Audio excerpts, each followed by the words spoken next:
Welcome to the Wandering Tangent Podcast. I'm BJ. With me is Jeff and a little bit of Gary and a little bit of Gary, and we are pleased to announce the return of special guest star status because we are joined today by someone you have heard us refer to before as mutual friend's wife. Today we're joined by Felina. Say hi, Felina. Hi. Hi, it's me. It's Felina.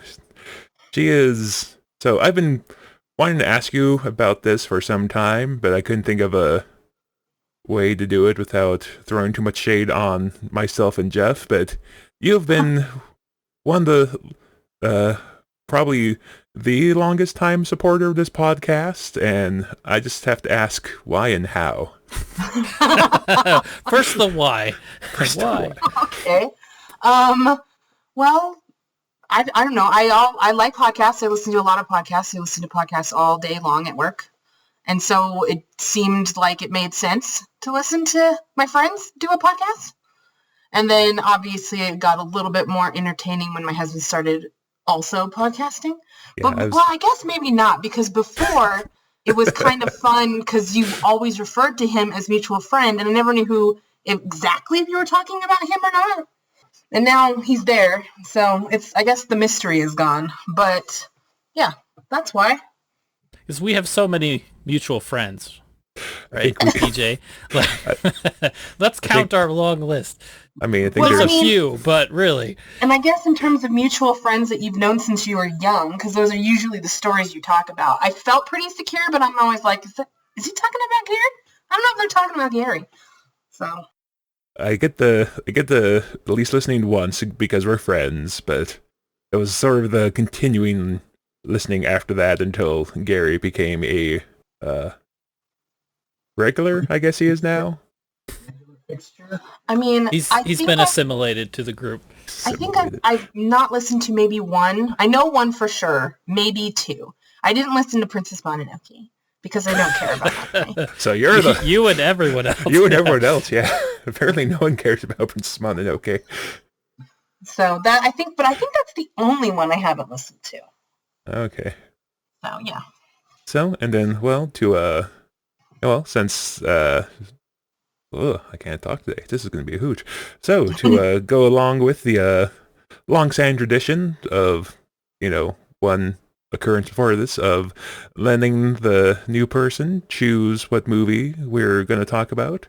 Felina's choice was the 1986 action comedy Big Trouble in Little China.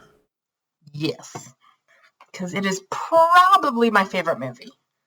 And Jeff said, I don't know if you said, Jeff, that Big Trouble in Little China is your wife's favorite movie, or if it's just a movie that she likes. Yeah, I can't quite keep track of what is her favorites. It's like a moving target sometimes. Like, oh, this movie's a favorite. That movie's... Well, so, yes, Big Trouble in Little China is probably up there as one of her favorites. Yeah. So, but she doesn't want to podcast. That's too much of a great commitment. I don't know. She hasn't yet been sold on this great novel idea that we have to talk about films. But not for everybody, I suppose. Yeah, I guess it's not for everybody, right? So, who wants to go first? And plus, someone has to keep your house in order when we're recording. My house has order. Well, yes. Just imagine how much disorder it would be in if both of you guys weren't paying attention. Okay. That Probably might be more of Felina, the real circumstance. Not really. Probably more your wife than... My house is... Probably more chaos if your wife wasn't paying attention than you were yeah. Yeah, my house is a jungle. It's a jungle. It's a wild place where everyone wants to be the top predator. The dad usually doesn't end up the top predator. But anyway, yeah. So, Big Trouble Little China. Who wants to give their non-spoiler review of this movie? I think we already got Felina with her saying it might be her favorite movie ever. So, an endorsement. Endorsement, yeah. I like it. I don't know if I would go as far as to call it favorite movie ever material. it had been quite some time since I had watched it. There were like entire sequences when I watched it last night, like, oh, I totally forgot this happened. So maybe not quite as memorable for me, but I like it. I like it. It's not going to be like Burbs or Star Trek motion picture status where. Oh, and for the record, here we go. you're wrong on Burbs, just because I wasn't there to defend it as well. But I mean, when I was trying to come up with the movie that I wanted to pick for this, thinking about the movies that I've seen the most, what should I pick? And I didn't know that this was one of my favorite movies, or my favorite movie. I knew it was up there. And then when I kept thinking about other ones and going back to it and thinking more, I was like, I think Big Trouble in Little China is probably my favorite movie. I love this movie. I've seen it a million times. And I've seen it since I was little. And so I was like, I think it might. And it's not because it's a masterpiece. I mean, it's a masterpiece in its own way. But I don't know. It's just, it's a nostalgic, awesome movie. I love it. Yeah, no, speaking as the resident Godzilla fan, I'm outside of a handful. Very few Godzilla movies could be considered good movies, shall we say? So I totally understand different opinions. I get I'm the odd man out when it comes to the Burbs and like Doctor Strangelove. I acknowledge that. I didn't like Doctor Strangelove either. So. Wow. Okay. Well, Gary's going to come in. Go ahead. Defend Doctor Strangelove, Gary. No. She ends up watching a lot of these movies with me, just so you guys know. Not all of them. For instance, she didn't want to watch The White Buffalo, and I don't blame her. I think my exact quote, when he said what it was and we were texting, I said, you guys got to pick better movies. But yeah, she doesn't watch all of them, but she watches a few of them. By the way, I'm on board with liking Big Trouble in Little China. Just to throw my 2 cents in. Yeah, I think Jeff was the only one who wanted to watch The White Buffalo. Yeah. I have no regrets too. The White Buffalo was a good learning experience, and I needed to see what they ended up with Wild Bill Hickok and Crazy Horse and all that. Anyway, well, actually, it was just the White Buffalo. But anyway, we're not here talking about the White Buffalo anymore. Yes, totally a train wreck of a tangent there. So, I also think this is a good movie. It's like, is campy the right word? Campy's not a negative term. It depends on how you use it. I think this is a positive side of campy, definitely.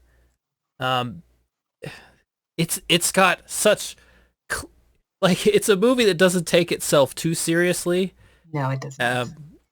Yeah, all the characters they're funny. There's goofy lines. I feel like in the 80s there were a lot of action movies. They knew they needed to have a little humor in there, and this one does that well. So I really like the main character, Jack, if you call him the main character, but all the characters are great. There's a lot of debate on whether or not he is actually the main character, and if it's not Wang instead. Yeah, he's the point of view character. He's the protagonist, shall we say? Maybe not obviously not the strongest of the hero gang, shall we say?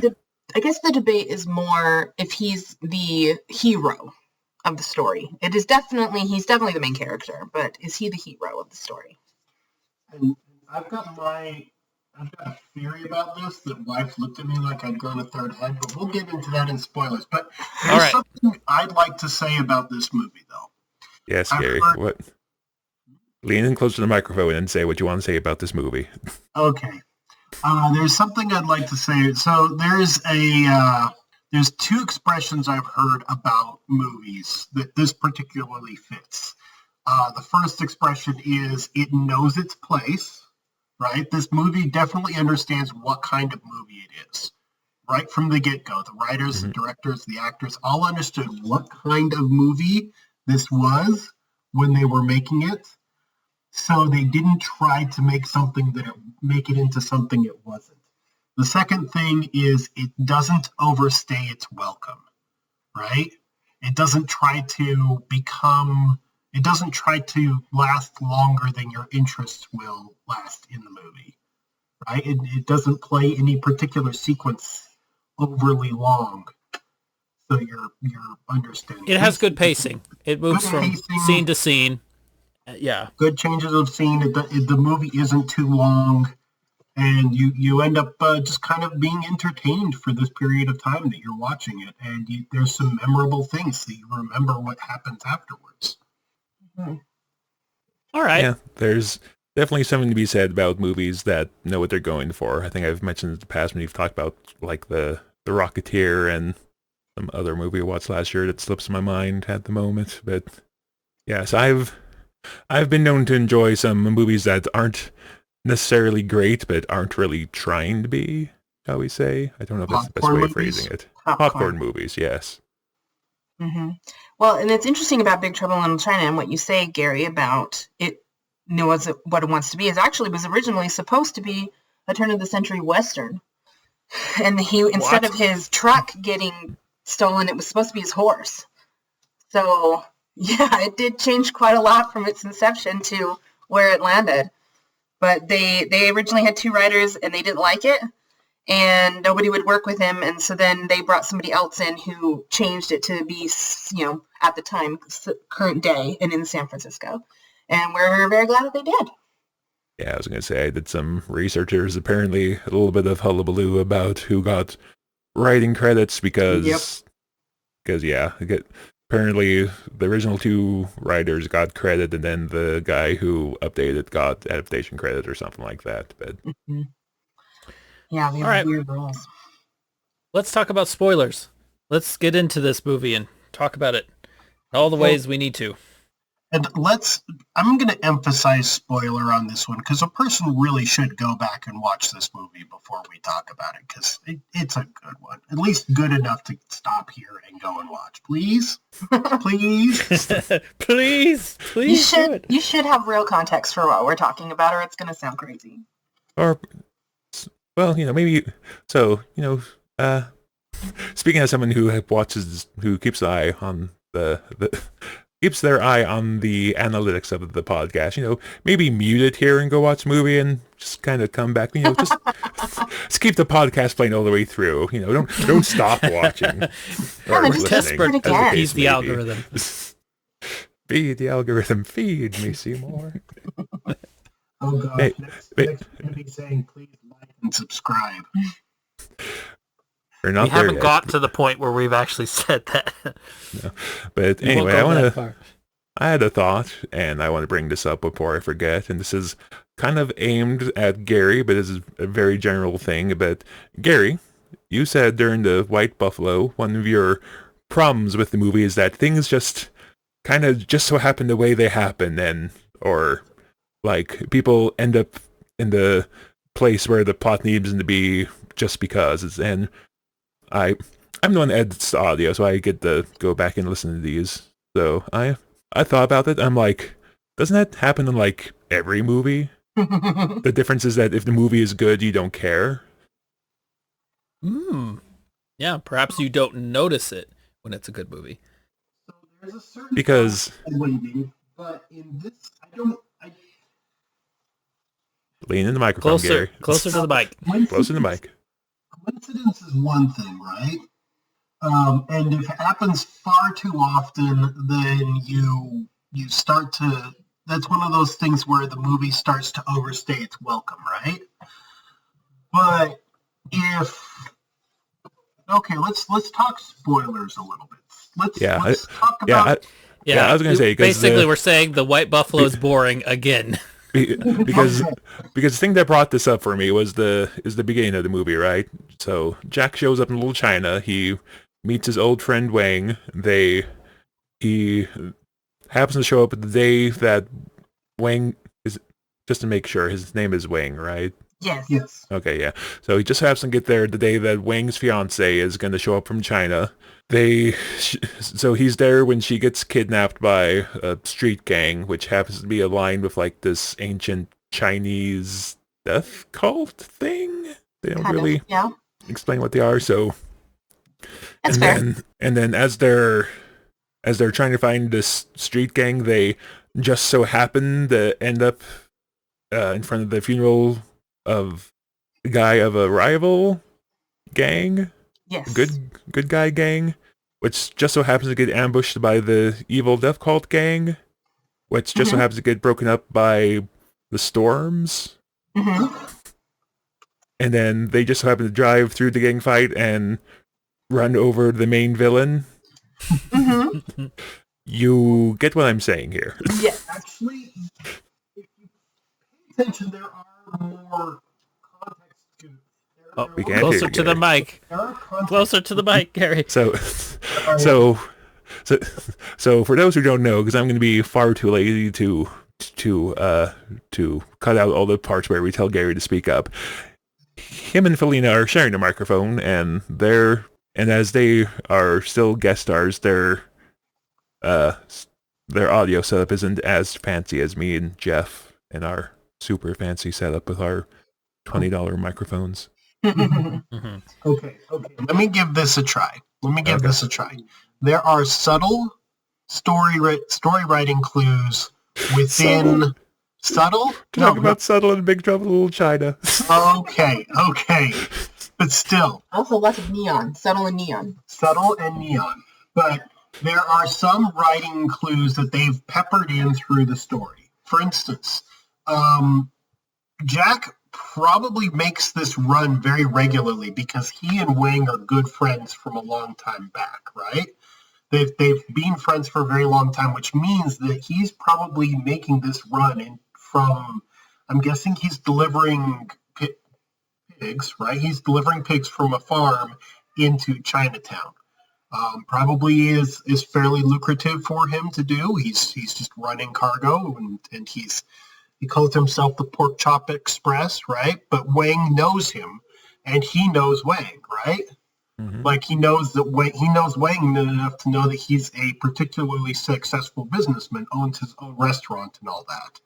So so that's where the familiarity comes in, and why this particular day would have been the day is one of those. Since he's doing this regularly, maybe it's just one of those things that since he's visiting Wang so often, of course he's going to be there on the day Wang picks up his soon-to-be bride, right? Because he's just there all the time, back and forth all the time. Of course he's going to meet him. But he's not there enough to know who Gracie Law is, to know who any of these gangs are, to know anything else about it. But he is there. He's not there all the time at Wang's restaurant. He's just there visiting occasionally, right? So that's why he would be there on the day of. Now, why all this other stuff is happening, maybe we'll get into it when we're talking more, but there's some things that are happening, and they're talking about it, how the funeral's happening, the funeral was happening, or the gang war was happening because of the funeral, and the funeral was happening because the particular leader of the good guy gang was assassinated, but why the other leads into why the girlfriend just happens to have green eyes, and she just happens to be the one that's special. That's kind of one of those hand waving, and it's kind of, you're right, it is a little bit more excused because it's a better movie. Well, and then to point out for the record that both Kim Cattrall and Susie Pye do not have green eyes. They both had to wear contacts. Yeah. Wait, they both didn't have green eyes? Nope, neither one of them. Oh. All right. But, yeah. I don't know if I think that Jack Burton is there often enough that it would make sense that he would for some reason be. I can't see why, when on the eve of one's wedding night, one may spend their time doing stupid things like gambling away all your money. But I'm not sure. I mean, it is rather a device, for sure. Yeah, I'm not saying this as a knock against the movie. I'm just saying the more I thought about it, the more that's kind of happens in any story. You just don't notice unless it's a bad movie or a book or whatever. But anyway. It was strange in the very first interaction. He goes to cut a bottle and it doesn't work. It's because his mind and spirit are going north and south. It's a perfectly normal explanation, Jeff. Okay. His mind and spirit were divided and not in balance. Yeah, but alternatively, Jeff, it's also a storytelling device that has payoff later, because remember, it's all in the reflexes, right? Yep. It's all in the reflexes. All right. So Felina said this was her favorite movie, or among the favorites. Let's hear why that is. How did this become into this grand status of one of the favorite movies of yours? I think this movie is single-handedly responsible for why I love fantasy so much, and magic, and all that kind of thing, because I think this was one of my first introductions to that kind of idea. Also, Chinese, magic history type thing always really interested me. And I feel like the first time I saw this movie, it was also the first time we started going to this restaurant downtown called the Golden Phoenix. And they had a lot of the same decorations that you see in Lo Pan's palace. And I just remember being like, Lo Pan is here. He's at the Chinese restaurant. I'm like, oh, stupid. And as somebody, I'm an 80s kid, which means I'm generally a hugely nostalgic person. And so, I don't know, I think this movie, because it wasn't successful when it came out. They thought it would be because of Kurt Russell and different things, but I guess there was a movie that was similar to it that came out like 6 months later that did better, but that no one's ever heard of now. And this became a cult classic. And not to interrupt, the other movie I believe is The Golden Child, which starred Eddie Murphy.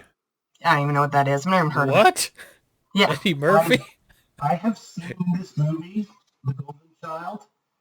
I don't know why that would be more successful than this one. Is it a similar premise? That's what... No. Because Eddie Murphy was a name. There is the premise of Eastern mysticism as being, and there's a Westerner that has to that is introduced to the Eastern mysticism and has to deal in that background, right? But I don't know why that would be more successful than this one, because isn't there a Chris Farley movie that came out later? It's almost like a spoof on the Golden Child. 90s. Yeah. Okay. Where he was like the samurai or something. Yeah, like L.A. Samurai or something, or I don't know, something. They try to do that. I'm in my opinion, I think they try to. This one kind of set the tone of Western and Eastern influences mixing into each other fairly well, and ever since then, people have been trying to make sad copies of it. Yeah. But, I went through when I was preparing for this and was looking at all of the mentions of this movie, just on IMDb, and there were hundreds of how this movie has, kind of got its way into the zeitgeist, and it's been mentioned in so many other subsequent movies. Almost every popular, adult-style cartoon, like Bob's Burgers and Family Guy, and they all have an episode that's Big Trouble in Little whatever town that they are in, and it's just very culturally... Everybody knows this movie. It's awesome. Well, not to cast any or too much dispersion on your opinion, but, Family Guy is reference the animated series. Anyway, don't mind me. Animated series of Big Trouble in Little. There's an animated series? No. No. Yeah, you lost me, BJ. Yeah, I'm not following anymore. The point I was trying to make is that stuff like Family Guy or whatever, a lot of their comedy is reference based, so they reference everything and stuff like that. Well, they reference anything that people know really well. So if they reference Big Trouble in Little China, which I don't know if they did or not, I'm not versed on Family Guy, but I've not read the book in many years, but I bet you dollars to donuts that there's probably a Big Trouble in Little China reference somewhere in like Ready Player One, because I don't think there's there's a poster. Because there wasn't in the 80s anything that was in reference in like Ready Player One, but I have my own personal opinions, but I'm not going to say those for fear of the retribution that'll happen about that particular book. Or Ready Player One. Anybody in this group liked that book. Yeah, no. It was pretty widely panned among us. Well, we were gonna, for a hot second, we were going to have a little book club amongst our crew, and the first book we read was Ready Player One, and me and Felina were the only ones who made it through the whole book. so we never talked about it, so Ready Player One killed our book club because no one else wanted to finish the book, and I don't blame them. It just felt like a fan fiction of the 80s, and that was about it. So yes, that's about it. It's a novel form of 80s pop culture Wikipedia page, along with a bad romance plot. Yeah. One thing that I will say is that I think Kim Cattrall is terrible in this movie. I don't know who I would remind me who that is. Kim Cattrall. Grace. And Grace. our two... She's the lawyer, right? Yeah. Okay. Yeah, she's the lawyer. Okay. We have 3 female characters that are, we have Gracie Law, and then we have her buddy Margot, who's the reporter, and then we have Mao Yin, who I don't think has any name or any words in them, except for scream, maybe, or help. No, but she is... Yeah, she is a plot device. She is the MacGuffin. Yes. And then Gracie Law and Margot, every single time they talk is an info dump. So it's like they're there and they say, "Are you talking about Lo Pan, who's like this crazy elusive guy that no one's ever seen for 40 years and he owns all these towns and everything?" And it's just like this long old thing where they just go on and on and on, and it's just a big info dump for the audience. And that's the only reason that the girls are there. There's quite a few characters like that. Like what's the maitre d's name? Is that Eddie? Yeah, Eddie. Yeah, he's basically that, except he gets a fight scene or two. Mm. But they also have the uncle who is in the restaurant, and he seems to be under the same thing, but from the Eastern point of view, like the Chinese point of view. I wrote down in my notes, there's a lot of exposition in this movie. They don't take time to subtly set up the plot. They're like, okay, here's what's going on, go. They do not do show and not tell. They definitely tell. They're saving all the showing for the cheesy action sequences. Yes. So, yeah, and if you tell the audience but don't show them, as long as you have good action when the time comes, the audience will fill in the blank, and they'll be like, well, yeah, it's probably great background storyline. I mean, what I'm watching now is good. So, define good. Define good? Because there's entertaining and then there's good. I thought a lot of the sequences, they're good when they have this huge giant fight with ninjas on both sides. I love it. Okay, this is me being crazy, but I love it when you have 2 separate sides of ninjas. Like, there's these guys, they're dressed differently, and the other side. But I love it that their truck is stuck in the middle of this. It's both awkward Jeff likes in and action scary sequences. at the same time. Model Sherman tank skin melted, 2 groups of ninjas fighting. You find a movie of both these things, Jeff will have a new favorite movie. Yeah. I do have one thing I'd like to say about this, though. Go ahead. I appreciate how this movie was brave enough, especially in the opening and particularly in the first half of the movie, to let the heroes lose a few times, right? Yeah. So when they did win in the end, it makes it so much more impactful, right? They're facing off against villains who are genuinely terrifying by the end of the movie because they're so far beyond anything that they're capable of dealing with. Yeah, the good guys have a lot of setbacks. The entire thing. Things don't go well for them almost the entire time. I get what you're going for. I don't know if I ever, I mean, maybe when I was younger, I don't know if I really thought of the storms as terrifying.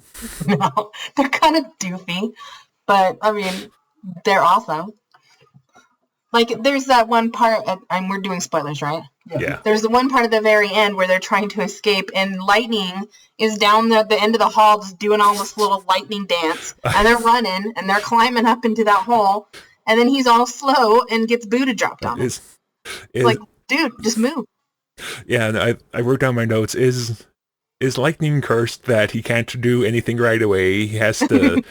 He has to do like a kata where Lightning shows his fingers for 5 minutes first, and then he can do something.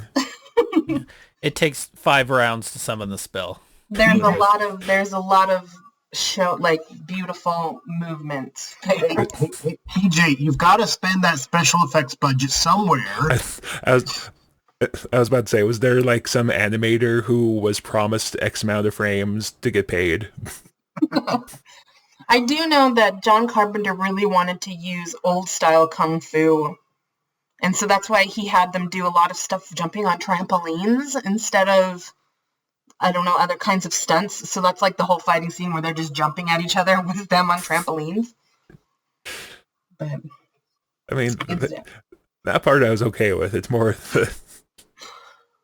You mean the part where they're jumping towards each other and they get one good sword swipe for every jump? Yeah, and then jump past each other and then jump again.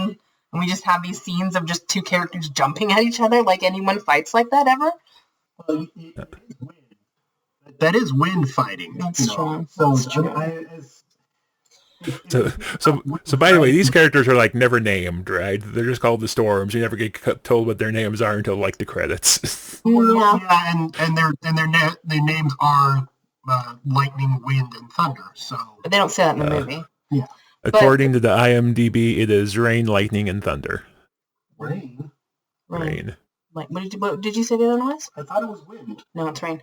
Rain. What I find interesting, though, and I still don't understand, is why did that guy who was he, which one was he? Thunder. He was Thunder. Why did he blow up? He's angry. But that's not a thing. Because they had a puppet, I guess. I don't know. It's the psychological effect of losing his master.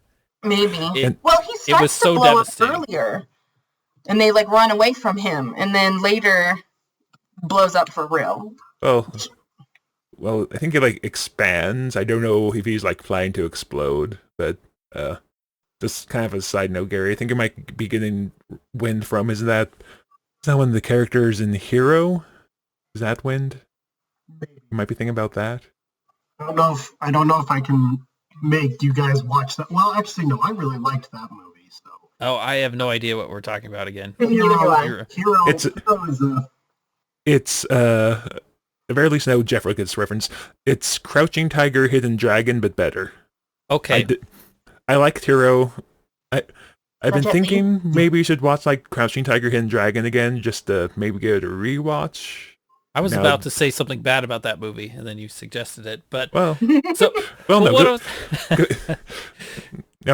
ahead and share your opinion about Crouching Tiger, Hidden Dragon, because we both saw it when we were in high school, and well, me, Gary, and Jeff all saw it when we were in high school or just after high school, and none of us liked it. Oh, well, I didn't like it, as you have already stated, but the reason why I didn't like Crouching Tiger, Hidden Dragon is just because I feel like it's supposed to be a kung fu movie, and it's visually stunning. Like, I love those old cities, and everything looks so authentic.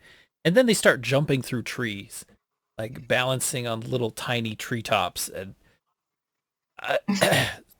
so Big Trouble in Little China is charming when it does these strange things, like jumping on trampolines and doing a sword hit and then jumping again and doing it over and over and over. When it does these funny things, it's charming. It's fun. But Crouching Tiger, Hidden Dragon, it just doesn't work within that movie. because either you need a serious movie or you need it to be goofy, fun, or playful. And it's like it starts off really serious and suddenly people forget what gravity is and then they just kind of do these crazy stunts. So I would rather watch Big Trouble in Little China than any other kind of movie that doesn't quite get it all straight. It sounds like I should put Hero on the list just so we can finally find a movie that I like that Jeff doesn't. We are on a quest to find that. Yes. It might be too easy of a win though if I know it's coming. I do have a question though, and BJ might be the best one to answer this one.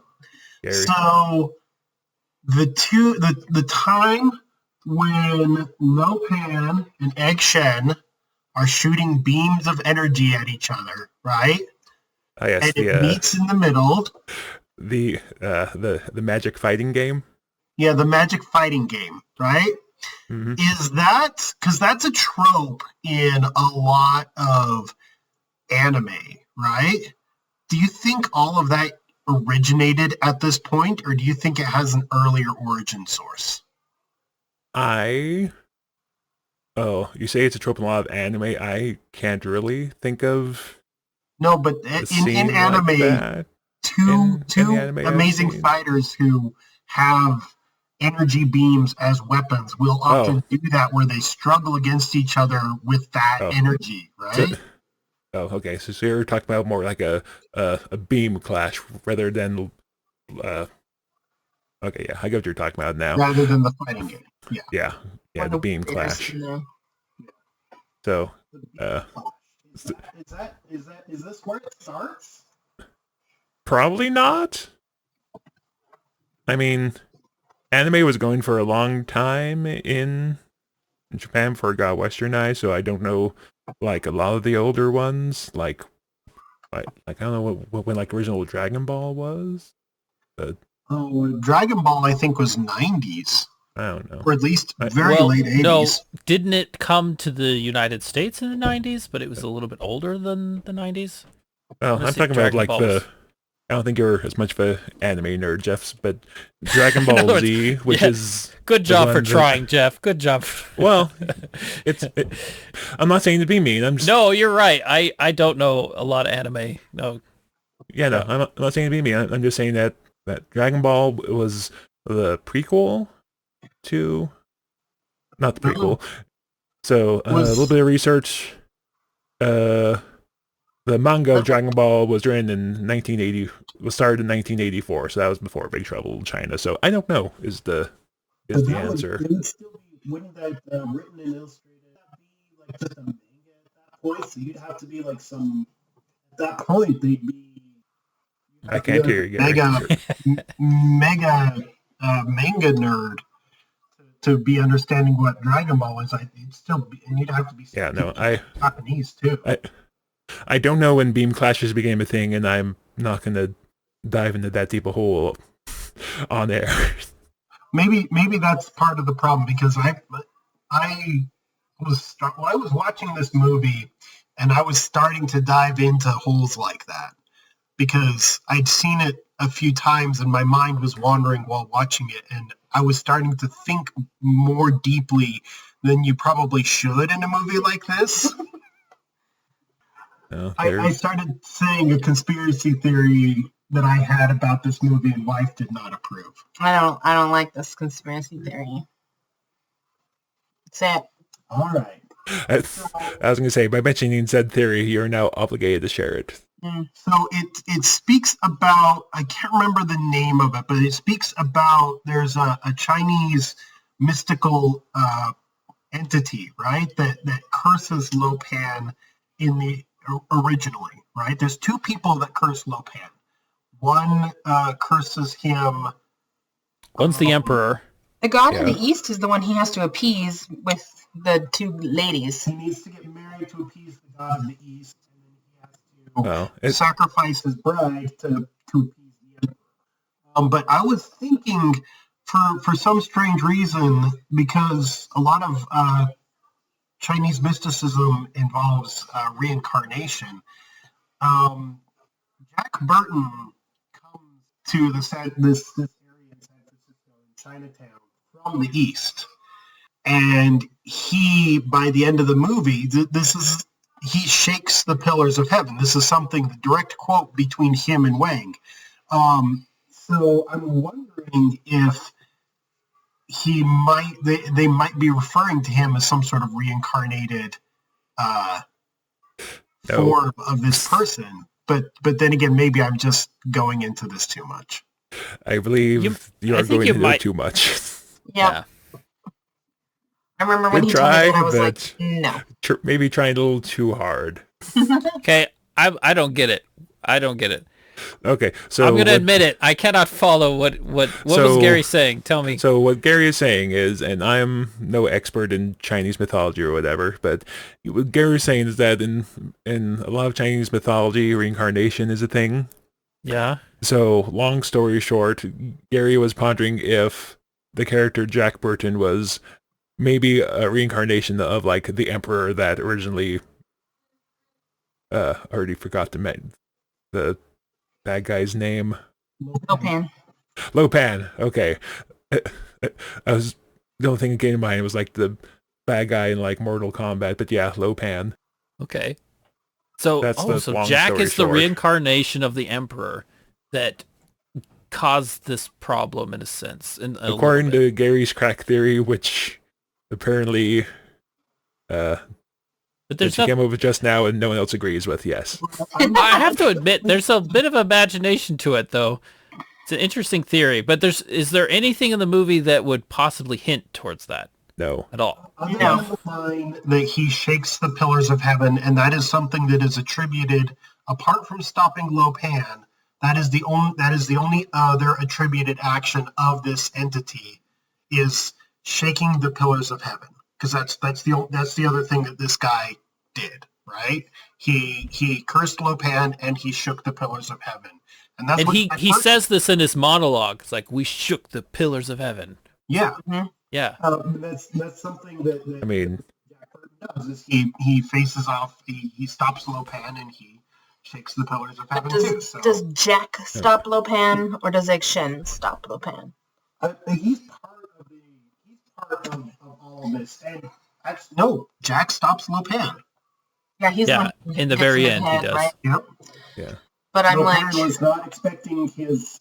So you're saying that like the ancient emperor of China later in a later life becomes a truck driver in San Francisco. That's what we're saying. A very cool truck driver, though. We are totally living up to the name of the podcast here, folks. I'm okay with this conspiracy theory. I think it's got merit to it. It doesn't have heavy. I don't know. What was that? Oh, I said he's the original podcaster. He's driving around doing his little show. Who's listening? We don't know. But he's got a lot to say. That's true. I was wondering if like a bunch of other truckers like on the same frequency, like, can this guy shut up so I can say something? The check is in the mail. That's the advantage of a one-way is that radio. The audience doesn't get to talk back until after we're done. Well, the thing about the CB radio he's probably on, it's got multiple channels. So if people don't like his channel, they can just switch to another one, right? Yeah, but if they were talking to someone and this guy starts monologuing, they can't tell their buddy what channel to switch to. That is certainly true. But he's probably they've probably got official channels that they're signed on to, and they would only switch over to, he's probably on a rando channel. But you're right. Like if they're talking and then suddenly he crackles into range, and then they're like, oh great. Well, I assume it was a CB radio, and like back in the day, my family had a CB radio that we used for like road trips, and we were in different cars or whatever. So it's not like CB is like heavily regulated because like 10-year-old me was talking into it to my family or whatever in the other car. So yeah, it's basically a glorified walkie-talkie. Yes, but do you have to be pretty close to hear? Its range is not very long. He's basically talking to himself. on these back roads. It probably depends on the transmitter. Like the one we had, it was like I guess at the time it seemed like a comparatively little gadget, but nowadays, like compared to like the size of like a smartphone, it'd be like huge. But anyway, Really. Anyway, probably about the size. Anyway, CVs, what are we talking about? But yeah, no, it was I was saying that she was saying it's a podcast, it's an original podcast, except not. He's just Jack's words of wisdom. I have no idea what the recording is going to sound like, but just every so often I hear Gary fade in and out, and it makes me laugh. I'm sorry. Well, he keeps broadcasting from like an interdimensional portal in another universe. That's why it keeps cutting out, because the portal keeps opening and closing. Yeah, Jeff. Oh boy. Yeah. Yes. I mean, that's perfect. I mean, it is a theory, right? There's Anything as much that's proof a theory, for that theory as there is of Jack being the reincarnation of the first Chinese emperor. So why not? Why not? I want to talk. I'm going to change the subject. Please. I want to talk about the monsters in this. Okay. So we have obviously our eyeball friend, who sees all. The off-brand beholder, yeah. Yes. And when I was little, me and my brother used to do Egg Shen as Marco Polo. So it was like, Egg Shen! And then you'd hear him, Egg Shen! And that's how we used to, like, find each other when I was little. And so I always like that stupid-looking eyeball creature. I just have this picture in my head of just being in, like, a supermarket somewhere and saying, Egg Shen! I still do it to him, and he responds. He knows. We used to watch this all the time. And then we have that freaking weird monster whose eyes are poking through looking at what's-her-face, Gracie Law, and then takes her into the back, and then also appears at the end as what should be a sequel that never happened. Darn it. And then there should have been a sequel. Yes, there should have been a sequel. And then we have that big creature that jumps out of the water when they're in the underworld. And he's like, "You won't come back out." What won't come back out? Yeah, the random bug monster that randomly eats the one guy. Yeah. Come back out. What? What won't come back out? It's just the perfect line. It's like the one casualty. It's like the one death. It's like the one good guy. The one good guy that dies. Good grief! During the last half hour of the movie is the guy that randomly gets yoinked by the bug. Yep. Should have given them the brew I before think they all went in the cave. Yeah. And Jack just reacts perfectly to all these monsters. I think he's there as the point of view of the audience. It's like, yeah, I love how they play it, that it's just not normal. It's not like everyone gets used to this paranormal stuff. It continues to be shocking and surprising, and I appreciate that. Mm-hmm. I mean, I don't know. In some cases, they get used to it pretty quick. Like Gracie gets grabbed by the monkey demon thing, and she kind of screams at first, but then she's like, "Let go of me, you big furry brute," or whatever. Yeah. Yeah, aside from like her first scream forever that gives him the opportunity to grab her, she's like, "Hey, let me go, let me go."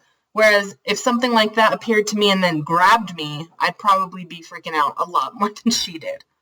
Well, once you find out that the monster is not actually going to kill you immediately, then you can start to treat it. Maybe it will listen to you if you just tell it to let it go. No, probably not. Probably not. You're just going to use your insane amounts of strength to buckle me down into a chain. Chain me down to a little spike, and then great. Yeah. Gary, I don't think I'm going to take your advice if we ever get stuck in a horror movie. No offense. What? Gary's going to say, as long as we keep turning left, we'll eventually get out of this maze, right? Oh. Okay, Jeff. That should have worked. Should have worked at the time, but I'm not going to dig down this rabbit hole because that is... We were talking about the monsters, and then we already got sidetracked. Sorry, Felina. You're good.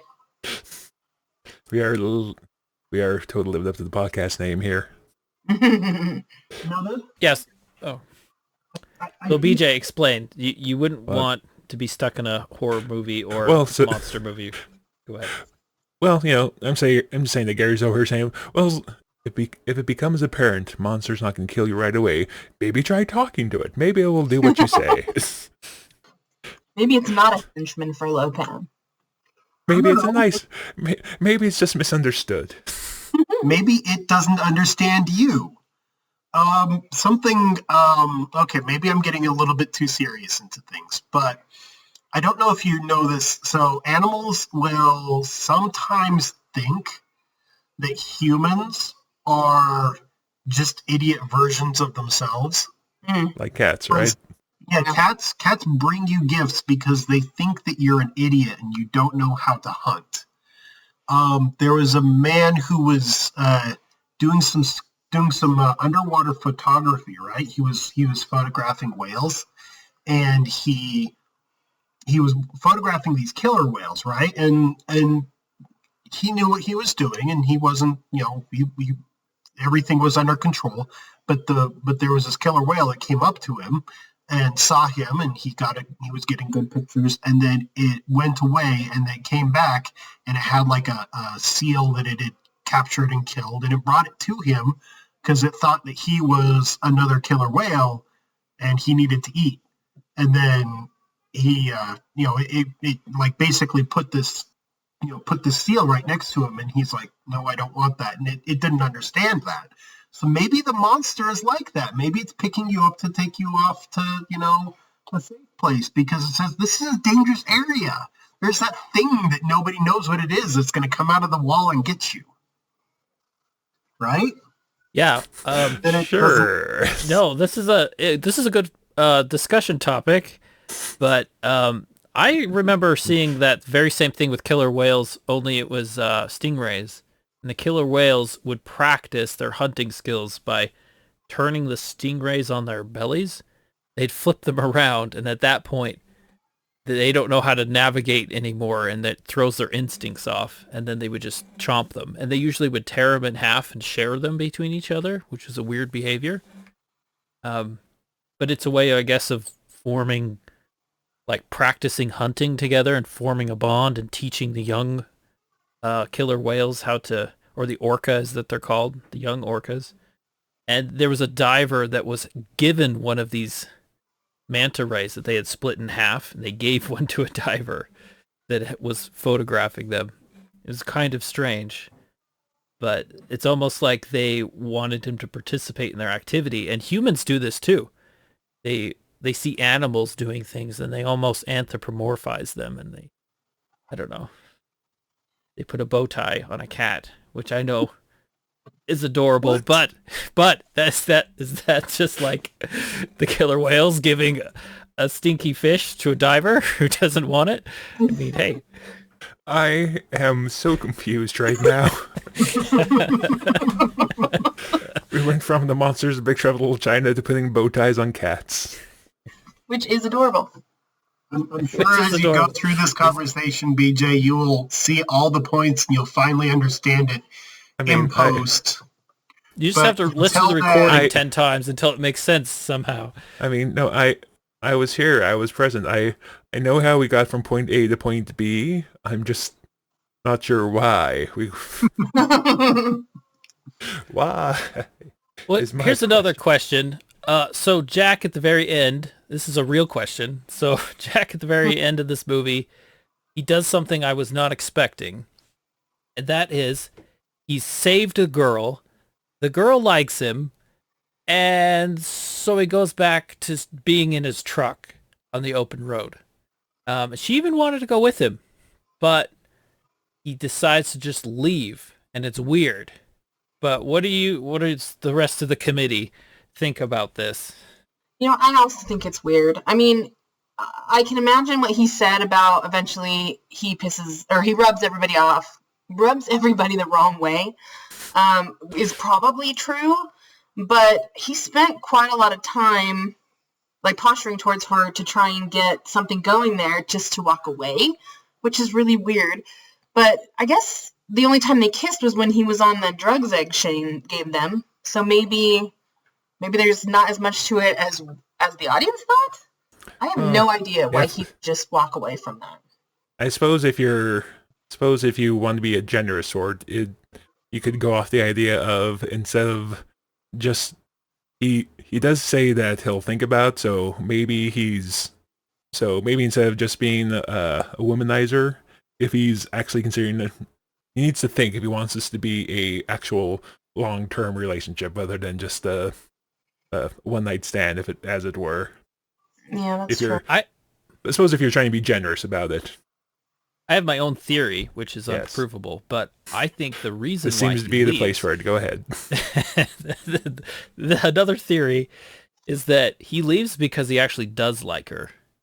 He's probably had women in the past, and it's just like he says. Eventually, the relationship falls apart, and that's what he's had in the past over and over again. And he's kind of a player. He goes from town to town. He has a free life on the open range. He doesn't want to be kept up by any kind of responsibility or commitment to anything. He loves his freedom. And so his past relationships probably all fell apart because he couldn't give up that part of himself. And this girl, my theory is that it's different. He really likes her. And that's why he has to leave, because he doesn't want it to end up like those other relationships. And if he leaves now, maybe it won't get to the point where she starts to hate his guts for what he really is. Because eventually, like he says, he'll do something and upset people that he knows, because he might be a great adventuring type, but he's, he what am I even trying to say? Like, it's just the commitment that he struggles with. And he doesn't want that path. He doesn't want all the previous paths where a girl will like him and then eventually his true self comes out, that he's just a rough truck driver, and then they leave at that point. And he doesn't want that with her. So he's leaving because he just doesn't want to have to go down that all over again. And he would rather have something, whatever it is they have right now, it's as good as he wants it to be. He doesn't want it to... I'm probably over-explaining it, but yeah, something like that. That makes sense. He doesn't want the train wreck. Because, I mean, can you imagine a person like him with a person like her? Because she's a lawyer. I mean, everyone keeps saying how smart she is and how he's dumb. And do relationships like that work? Yeah. Well, there's that question. There's also... I think he understands that it probably wouldn't work. But they leave it open. They don't really define it in the story. He just kind of leaves. That makes a lot of sense if you're thinking of it in the context of a story. But if you're thinking of it in context of a movie, I'm thinking, especially since, remember, this originated as a Western, right? So if you think of it as a Western, what does the hero do in a Western? He rides off into the sunset. And that's what Jack Burton does. Mm-hmm. If he's tied down with Gracie, he can't ride off it's not into a sunset, it's off into a stormy night, but it's the equivalent, right? And the story ends the way it began. It ends with him being alone on the open road giving a monologue. So it's like it comes full circle. But he grows because he ends up leaving with a part of what has happened to him here, which is a monster. So he's not back to, exactly where he was. He's got a bit of money. He won the bet. Double or triple or nothing, right? So what you're saying is that Jack's character growth amounts to there being a monster on the back of his truck? Well, I think at some point he's trying to run away from what happened here, and it's kind of showing that he's not going to be able to. Okay. Yeah, I agree with that. The deeper meanings of Big Trouble in Little China. Mm-hmm. Not where I was expecting this conversation to go. Well, and this movie also has something that I think is universally kind of popular, and it's your everyday Joe, which would be any of us, stumbling on a secret world that we never knew existed. And I think a lot of people long for that in life, to find out that there's something like a lot. I think that's why people are religious. That's why people, do all these things is to figure out, see behind the veil. And so you have a movie here where our titular character gets to do that. Yeah, they want to be Harry Potter. Mm. They want to have a scar on their head where, yeah, they're not just a boy living under the stairs. There's something bigger or grander. And tying back into It's common in a lot of stories. Mm-hmm. Go ahead, Gary. Tying back into something I said earlier, though, the movie makers are not afraid to show that he is a bit out of his depth in most of it. For instance, there's a lot of times where he doesn't, but apart from the reflexes, even when he's using guns, he's kind of inept. It shows it a few times where he doesn't know exactly what he's doing with it. Then again, there's like a million different guns in this movie, so and each one of them functions differently. So I can sympathize with him there. But when it comes to fighting, he's not the best fighter. And when it comes to a lot of these action sequences, he's not the best, and it shows that he's coming from. He's not the best, but then once in a while he'll surprise you. Mm-hmm. Yeah, he's got the tenacity and the reflexes that are a very good foundation for a good fighter. Well, and I think that makes a good story, especially for regular people, because I mean, we have this fantasy that we join. I mean, we get our letter to Hogwarts. And while everybody wants to be Harry Potter, I think we all understand that if we got our letter to Hogwarts, we would all be like, you know, Hufflepuff student number 48. But having something maybe every so often you shine is, you know, part of that escapism. I take that personally. According to the Harry Potter website, my house is Hufflepuff. Which I was very unsurprised to find out, by the way. Totally not surprised. What does that mean when you're Hufflepuff? Hufflepuffs are like the dork. Well, they're not dorks. They're like... they're like... Taking notes, BJ. So to water it down, the Gryffindor are brave. They're the protagonists. Slytherin are cunning. Slytherin are... Cunning, yeah. Yeah, Cunning. Power. They're the bad guys. Ravenclaw is smart. Hufflepuff is everybody else. I am team everybody else. Hufflepuff is where the weird kids and the stoners are. Everybody else got into the other houses. Oh, I hate to break it, everyone here, but you're on the podcast, so chances are you're Hufflepuff. I was a Ravenclaw. Jeff has no idea. I'm so sure. No, I actually took a test a while ago because this is so important. You know, it's like a fortune cookie times 100. It's an important thing. Okay. Actually, somebody told me to do it, and I did it because, of course, I follow instructions. But yeah, I did it, and it was Ravenclaw. That's what I got. Ravenclaw. But yeah. Okay. He's just like, don't believe it, but all right. I'm trying to be nice to Jeff. I'm trying to be nice to Jeff. You were going to be nice this time, remember, PJ? So at least that's what you're working up to. We've got two Ravenclaws. We've got me. I haven't taken the test. And you have to repeat that, Gary. You're talking through the portal again. It keeps closing and opening. So we got two Ravenclaws. We've got BJ, who's Hufflepuff, and then me. I haven't taken the test. Does that mean I have to take the test and report back next time? Yes. Yeah. I would be interested because you're definitely. Your wife says yes, so yes. What if I knew it being a Slytherin? Divorce.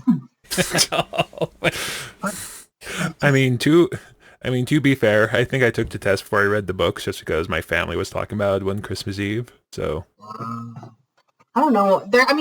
A lot of these tests have gotten really involved, and I don't think you can game it. You're not supposed to be able to game it. Be like, I really want to be in Gryffindor, so I know how to answer it to make it so that I can be. But if you read it, it sounds like this was a while ago, so you probably just took a general test. It was like the official one on I don't know if it was Pottermore at the time, but like I said, it was done at the kind of like what happened to Gary. My sisters told me to, so I did. Or I'm sorry, not Gary, to Jeff, the other one over there. Jeff, the other guy. What? Jeff, the other guy? I had a 50-50 chance. I chose poorly. He chose poorly. He chose poorly. We'll have to do those movies sooner than later. Speaking of awesome 80s movies. I don't know the reference. It's amazing Last Crusade, when Indiana Jones. Yeah. Oh. We can like say one phrase with almost no context, and all of us know exactly what we're talking about. That's what comes from too many years of role-playing Dungeons and Dragons. Well, that's how I am with my brother. So I usually will quote things and nobody understands what I'm talking about, and then I like go and tell my brother, like, I said this in this time, and he laughs, and I'm like, see? I definitely have inside references with Gary and Jeff. There's references. I think I made one last time with the White Buffalo talking about my fifth grade teacher that like only people in my family will get. So it happens. You compared your fifth grade teacher to the White Buffalo? No. No. No. Okay. Once again, I'm not following. Okay. That's why it's a reference that only my family will get, Jeff. So stop trying to get it. I know. I tried hard. You tried Just so hard stop. not to get it. Be nice to Jeff. Be nice to Jeff. Be nice to Jeff. Do you have to chant that before every episode, BJ? Well, before episode, I'm like, oh, I'm going to be so nice to Jeff, and then I get here, and I'm about to say something snarky, and it's probably getting to the point that chanting be nice to Jeff is about the same as me insulting him, so I'll have to think of something else. All they had to do was say that the test came back as a Ravenclaw. And he's like, I'm still I don't laughing get at that. yeah, I don't get it. Ravenclaw, standard person who thinks they're smart. What is okay? Maybe I'm getting it a little bit. Anyway. Ravenclaw. Okay. Anyway, So I don't know what to say next So now. I know what to say next. yes. So in IMDb, there is another Big Trouble in Little China, same name, that has The Rock attached to it. And I don't know what that is. I hope that it's not a remake because gross.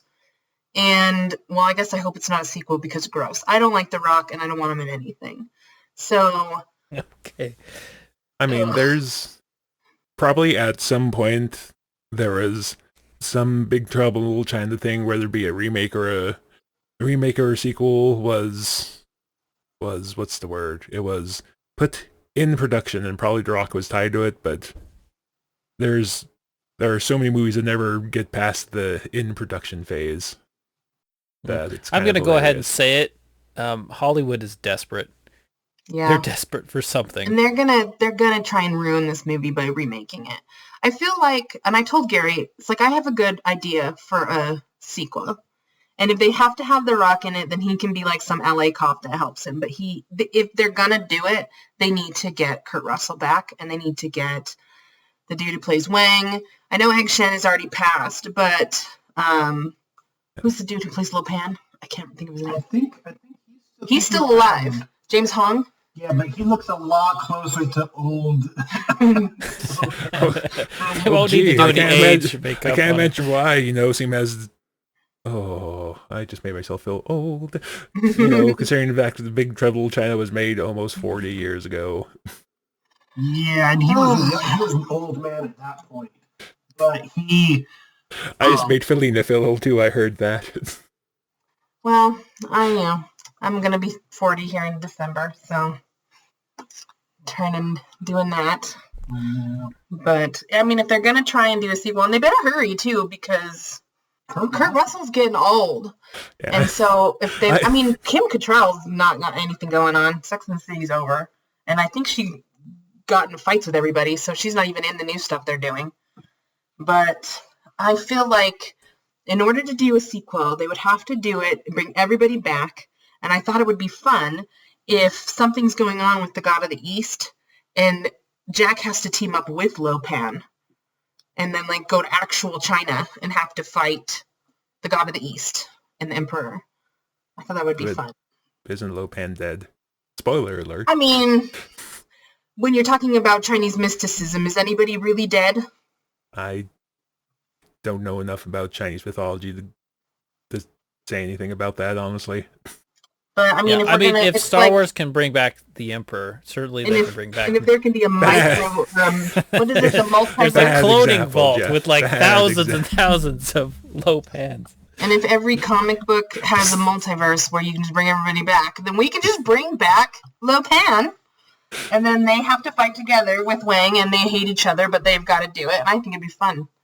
Just the movie starts with, "I don't know how, but Lo Pan has returned." Yeah, way to sell one in the movie, Jeff. Just bring her back like the Emperor. I'm not even trying to be nice to Jeff about that one. He came back and he's staying in the living room. He's eating all the food. We can't get him to go. He says we have to go on a quest to China for something. Yeah. I thought Jeff was on the verge of making the Burbs reference just to make me angrier. Lo Pan just shows up. He's like, "Oh, are you guys eating in there?" What, are you guys eating in there? Yeah, no, he knew exactly what I was thinking about. I think we should gang up on you, BJ. Please. About this Burbs business. Because now, with Felina here, we have reinforcements. And oh yeah, the Burbs is wonderful. It's fantastic. I have been very open about the fact that I acknowledge that I'm the one here who has a differing opinion. And I'm okay with that. Well, it's good because sometimes they're boring if everybody just likes it. I mean, I think probably the funniest podcasts are when everyone hates it. And then the more interesting ones is when you've got like a half and half. But unless it's like, I don't know, a really good, like when everyone, so I'm worried about this podcast. Everyone likes it. Well, the vast majority of our podcasts are people liking it. Yeah, we try it when we all hate it, but you'll probably love the White Buffalo then, because we just bash on that one. I have not listened to that one yet. Well, as of the time of this recording, it's not out yet. Mm. It comes out next week. Maybe. Indeed. Yeah, I think early November. Yeah, I think the only ones that have been universally panned were the Star Trek Holiday Special, which I quite enjoyed talking about because I'm not gonna lie, I go back and listen to that one. Enjoy talking? Oh, you enjoy talking about the podcast? Well, I enjoyed us talking about like. I think that was the one and only time that talking about something scene by scene would work. Just because every so often I like listening to us go back and talk about the part where the Wookiees walk in the star and just how incredulous we are about it. I mean, you guys were talking about how much you hated that when I first started dating Gary. So it's like it's a mutual hate that you guys have fostered for many years. That might have been right after we watched it the first time then, I guess. Yeah, because we finally saw it. There were rumors of it. I heard about it in a Weird Al video. On one of his music videos, he mentions the Star Wars Christmas special. I hadn't heard about it until then. Yeah, the holiday special. Yeah, something. Christmas, holiday. The Life Day special. New Year's special, something. And the Life Day special. Yeah, we probably finally watched it somewhere around the time you guys were dating, but then the podcast came years later, of course. Yeah, because it was when Gary was living in his first house. Well, it was before we started dating because I didn't watch it with you guys.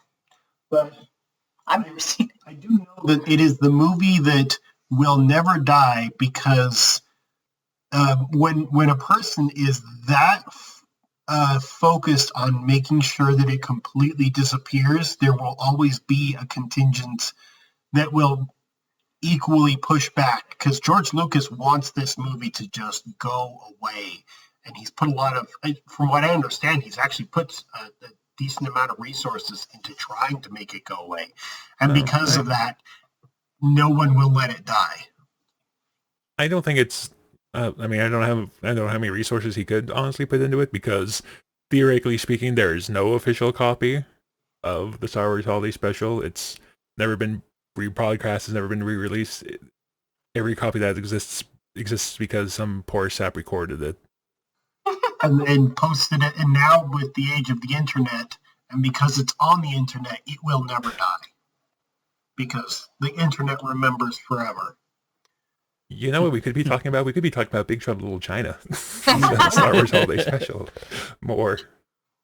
Or like Star Wars in general is just kind of a sore subject on this podcast. Talking about a movie we actually like as opposed to a movie we hate.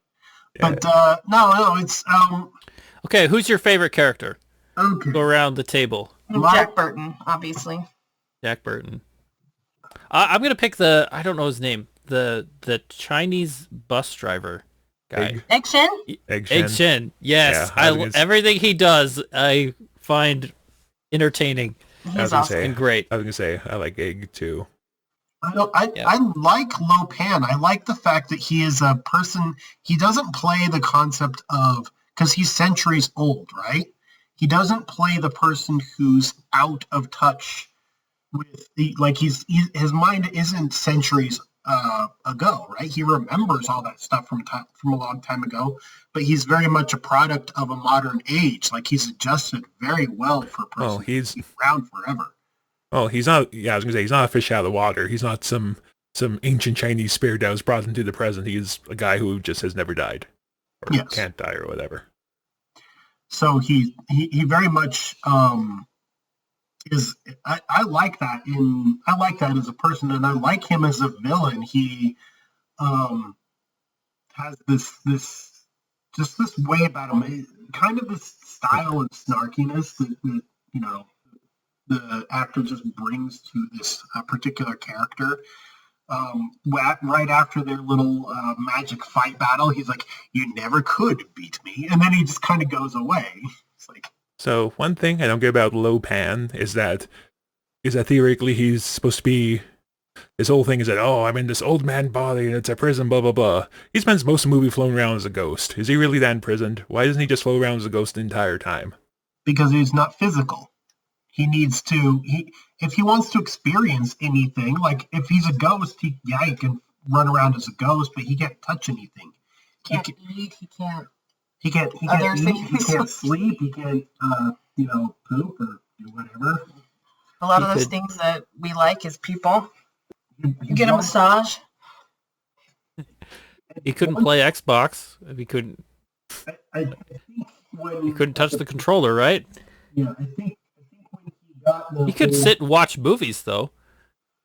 He could go there. He could sneak into the back of the movie theater and just watch every single movie he wants. Because you can't have any popcorn.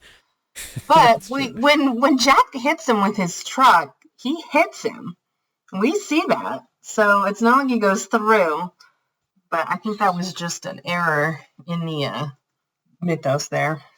The continuity error in this movie? No. This movie it's locked up tight. It's high quality production here. There's the lore is rock solid. Like that. But yeah, he's looking for the good immortality, right? He's looking for the immortality where he's a young man forever, instead of being old, continually ages for centuries. It's probably going to hurt after a while. I'll assume Gary said something wise there because I couldn't hear him. I'll just assume it was the most wisest comment anyone has ever said. I'm not. That was very good. Gary said. That was profound, Gary. Profound. I was just saying no one will ever really know what he said, but I don't know. No, I was just saying he wants the good immortality of being a young man forever, instead of being stuck in an old man's body. Well, and to conquer the universe, but that's beside the point, I guess. Yeah. Also conquer the universe. Well, I've got a question for you guys. Mm-hmm. So one of the trivia said that although Kurt Russell was John Carpenter's only choice for the lead role, the studio suggested Jack Nicholson or Clint Eastwood. And the only reason that they didn't go either with one of those two was because they were not available. And so they allowed John Carpenter to get Kurt Russell. This movie would have sucked with either one of those. What do you guys think? I think it would have been a different kind of hilarious with Clint Eastwood. Oh my gosh. Is he in any movies that are lighthearted like that? No, not at all. He is in I don't Paint Your think a Wagon. single one. Okay. Clint and Jack Eastwood Nicholson. Clint Eastwood is in the musical. Wrap your brains around that. What musical is he in? Paint Your Wagon.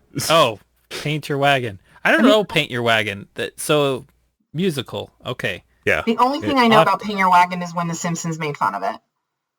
I have not seen Paint Your Wagon in about 30 years, so we should probably move on. You guys need to. We should probably move on from the subject. Jack Nicholson might have done okay-ish, but really, yeah, Kurt Russell definitely the right pick. Crap, who am I thinking? You know who would have been the great pick? Charlton Heston.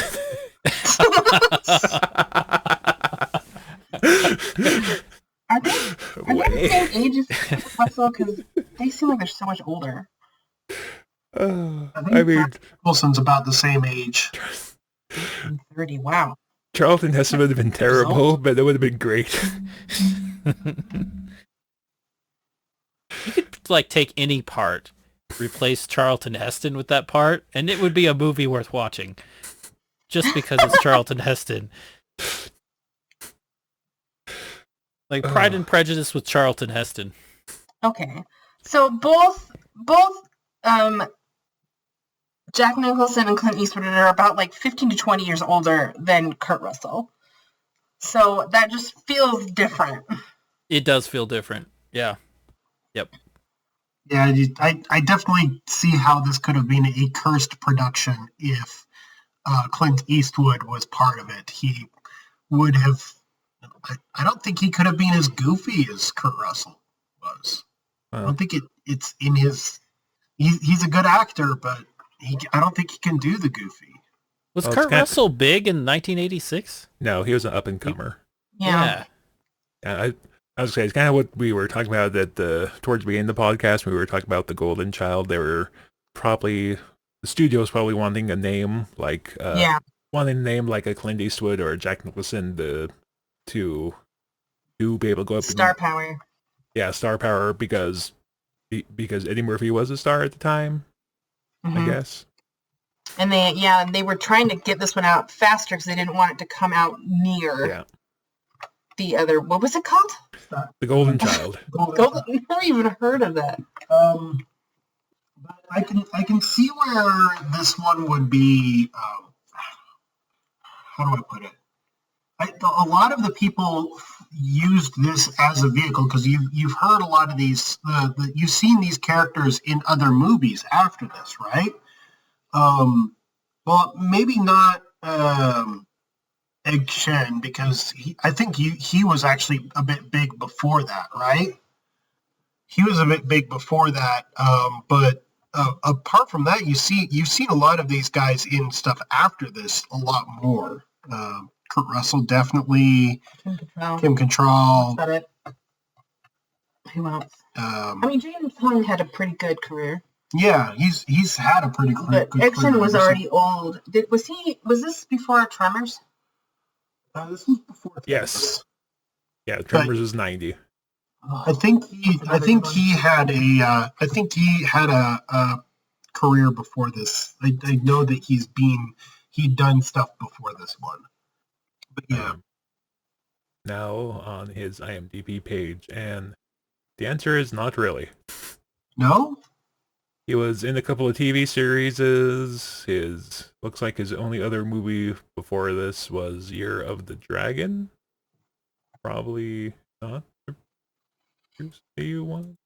On the other hand, if you look at the extras, especially the ones in the big gang fight, you've seen those guys basically as extras their entire, if you need generic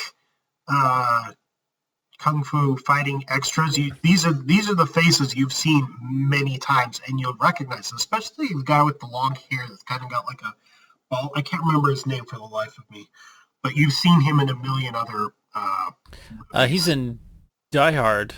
Yeah, he's in Die Hard. Yeah. He's in a whole bunch of other stuff. And every Yeah. time you need, generic villain extra, he keeps showing up. So he had a very prolific career. But I just can't remember his name. He probably doesn't mind that you can't remember his name because he'll, go to sleep on his giant pile of money that he's made from all the movies he's been in. I don't know how much money stuntmen make, but at the risk of being maybe a little racist, I was laughing about the first big ninja fight scene because, well, let's say some of the extras looked a lot less Chinese than others.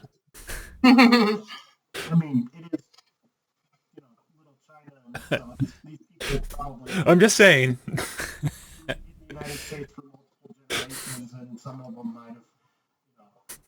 I hear Gary had an important comment about that. I kind of wanted to be like this forever. It's just hearing Gary muttering in the background, cracking up every single time. I have no idea what the recording's going to sound like when I edit it, but right now through Discord, I just hear Gary in the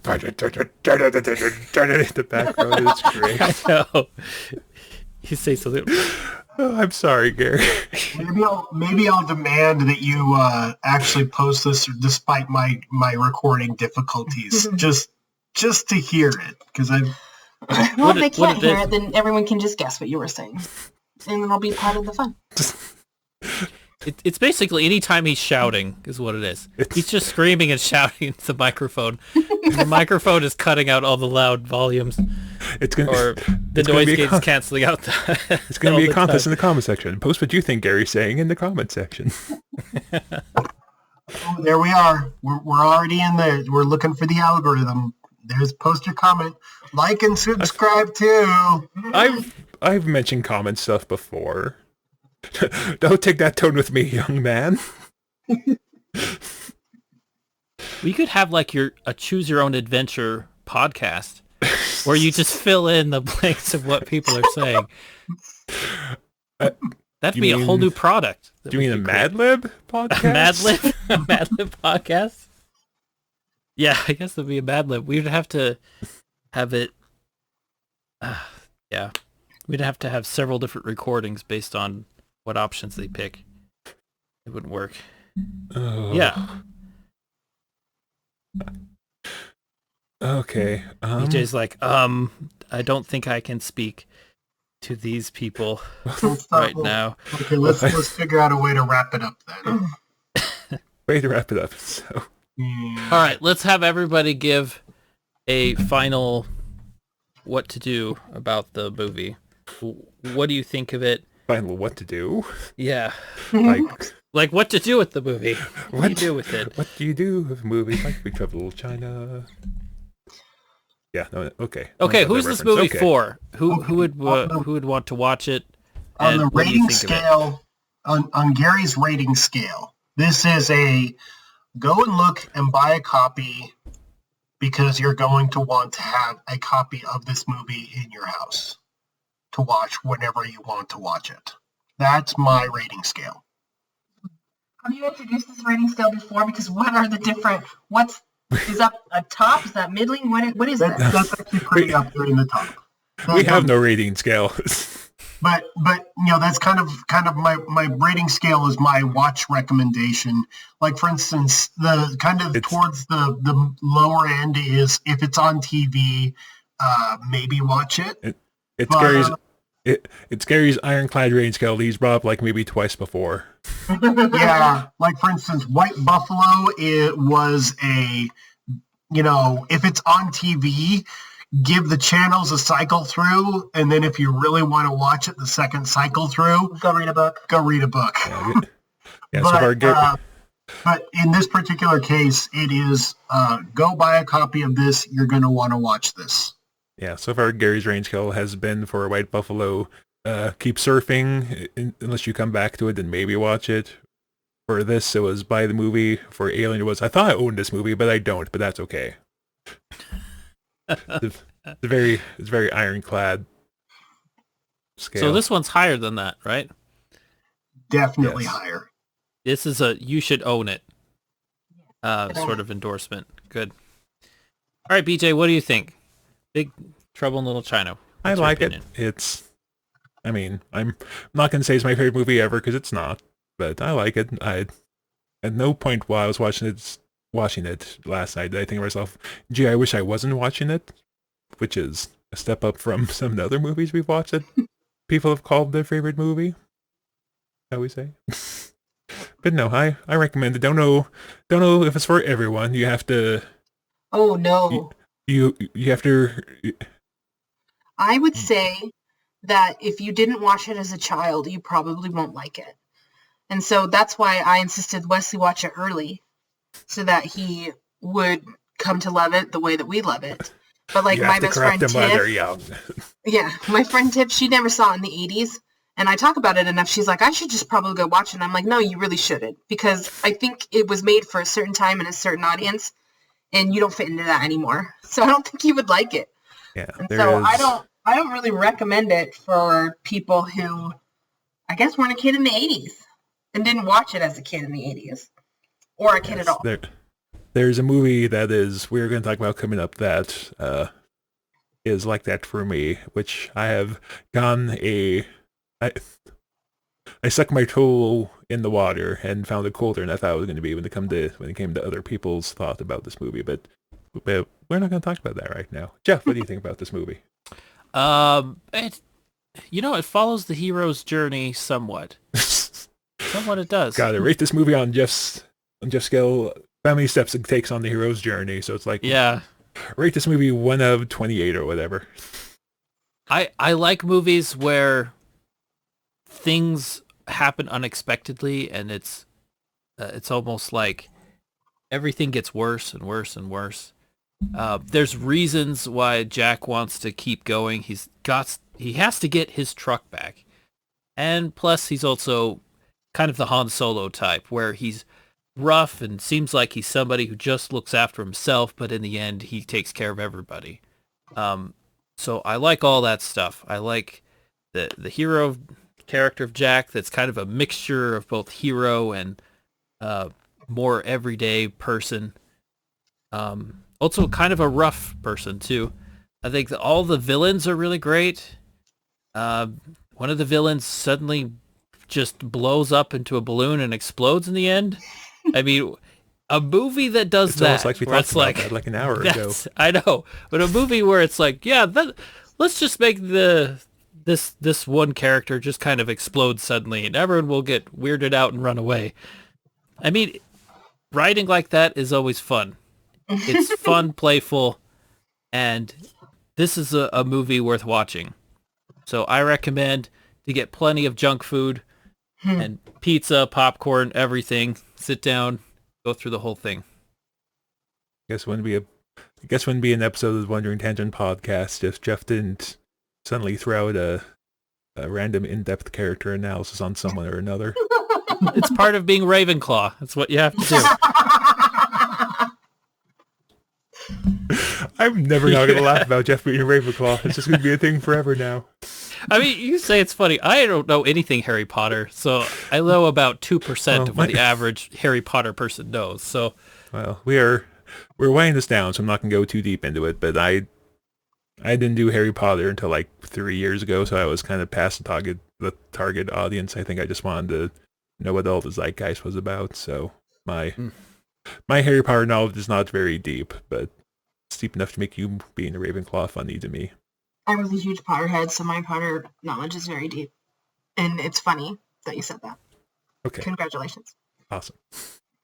All right, we need Gary to have his comment, right? We don't want to miss it. Oh, I already said He always has gems to say. No, I already said... Wait, what? What? What? Wait, what? What? BJ has his comment, doesn't he? No, BJ did his I do? Oh, okay. Oh, I thought you did. I've lost. My comment is China is in the heart. It hangs out right next to the little piece of Godzilla that's in all of us. Just China Godzilla. No one's gonna get that reference outside of Jeff, maybe Gary. Maybe there's a little Godzilla in all of us, BJ, perhaps. Just blow up Tokyo. And there's a little China in all of us too. That's in big trouble. Whatever that means. And that's the perfect place to end. Yeah. So the very least, Felina, hope you had fun. Yes. As I guess technically it is as always, since the other special guest star has been Gary, but you are free to join us as often as you wish. Cool. If Before I you do and Gary, it next time, we'll get better mics between us. I don't know. Like I said, I'm kind of enjoying just the disembodied voice of Gary. But yeah, he's really a ghost that's haunting the podcast. Really. We will have to see how we'll have to see how the actual recording sounds as compared to how it sounds over Discord, because those can be different. But anyway, last call for final thoughts. This is a great movie, and it's perfect when you don't feel good. Excellent. Okay, so with that, my name was BJ. With me was Geff. What the heck? A Gary and Jeff combo. The combination of Gary and Jeff. Going back to talking about Dragon Ball, I guess. With me was Jeff and Gary and special guest star Felina, and we will see you next time for our first Christmas episode. Yay. Happy Thanksgiving, everyone. By the way, thanks for letting me join. No problem. By the way, this was our Thanksgiving episode. Oh, yummy turkey. Oh. Yeah, I'm sure everyone gathered their family around listening to the podcast while enjoying their Thanksgiving meal. If anyone actually did that, why? Why? And I don't know if I already said this, but we'll see you and next there's time. a challenge to everyone to bring up Big Trouble Little China in every conversation at least once. Every Thanksgiving. Awesome. I'm trying to end this podcast and well, I guess I did it myself first, didn't I? Yeah. There comes a point in every podcast that that's usually how it goes. Like, you're ready to end it, and I keep dragging it out. So, when's the part where you all say, I'm stopping recording? Is it now? It's now. Now. Bye. Bye.